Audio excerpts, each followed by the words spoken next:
सूअर और लड़के की कहानी। दो शहरी लड़के रास्ता भूल गए थे और अंधेरा बढ़ रहा था।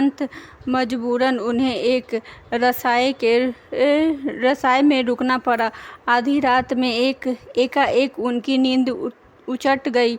उन्होंने पास के कमरे से आती हुई एक आवाज़ सुना, कल सुबह एक हंडे में पानी खौला देना, मैं उन दोनों बच्चों पर डाल दूंगा। मैं दोनों बच्चों का वध करना चाहता हूँ। दोनों लड़कों का खून जम गया। ये हे भगवान, वे बुदाएं। इस सराय का मालिक तो हत्यारा है। तुरंत उन्होंने वहाँ से भाग जाने का निश्चय किया। कमरे की खिड़की से बाहर कूद गए।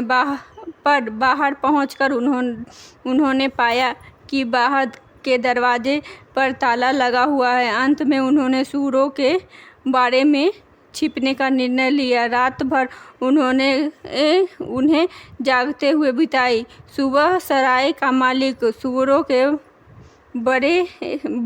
बाड़े में आया, बड़ा सा छुरा तेज किया और पुकारा, आ जाओ मेरे प्यारे बच्चों, तुम्हारा आखिरी वक्त आ पहुंचा है। दोनों लड़के भय से कांपते हुए सराय के मालिक के पैर में गिर पड़े और गिड़गिड़ाने लगे। सराय का मालिक देखकर चकित रह गया। फिर पूछा, बात क्या है?